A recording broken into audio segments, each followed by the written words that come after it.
Bienvenue dans votre chaîne. Aujourd'hui, on va se pencher sur un problème mathématique. Pour quelle valeur du paramètre a, l'équation x-1 plus x-2 plus x-3 plus x-4 plus x-5 égale à a, pour quelle valeur de a donc, cette équation a-t-elle une solution unique pour x? Alors on a cette somme-là, de 5 valeurs absolues, qui doit faire a.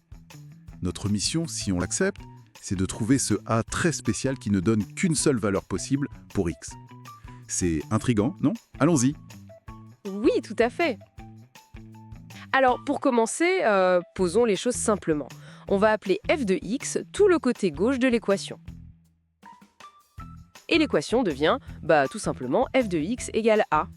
Regardons un peu ce qui se passe si on remplace x par, disons, y égale 6 moins x. Calculons f de 6 moins x. Le premier terme, c'est 6 moins x moins 1, ça fait 5 moins x. Le deuxième, 6 moins x moins 2, ça donne 4 moins x, et ainsi de suite. Plus 3 moins x, plus 2 moins x, plus 1 moins x. Mais attendez, comme a moins b c'est pareil que b moins a, 5 moins x c'est x moins 5, 4 moins x c'est x moins 4, etc. En fait, si on remet tout ça dans l'ordre, c'est exactement la même somme que f de x. Exactement. On a donc trouvé que f de x égale f de 6 moins x. Ça veut dire que si j'ai une solution x, 6 moins x est aussi une solution.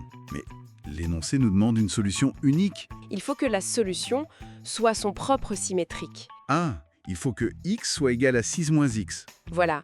Et ça se résout vite. 2x égale 6, donc x égale 3. Si x égale 3 est la solution, alors a doit être égal à f de 3. Ça fait 6. Il faut maintenant prouver que l'équation f de x égale 6 n'admet que la solution x égale 3. Pour les premiers termes, x-1 supérieur ou égal à x-1 et x-2 supérieur ou égal à x-2. Pour les derniers, x-4 supérieur ou égal à 4-x, pareil, x-5 supérieur ou égal à 5-x. Le terme du milieu, x-3, on n'y touche pas pour l'instant. Et maintenant, on additionne tout ça. Donc, au final, on cherche les solutions de f de x égale 6. 6 doit être supérieur ou égal à 6 plus x moins 3. Si on enlève 6 des deux côtés, ça donne 0 supérieur ou égal à x moins 3. Ça veut dire que x moins 3 égale 0, donc x égale 3. C'est la seule unique possibilité. On a bouclé la boucle. Que la seule solution possible est x égale 3. Donc la réponse à la question initiale est a égale 6.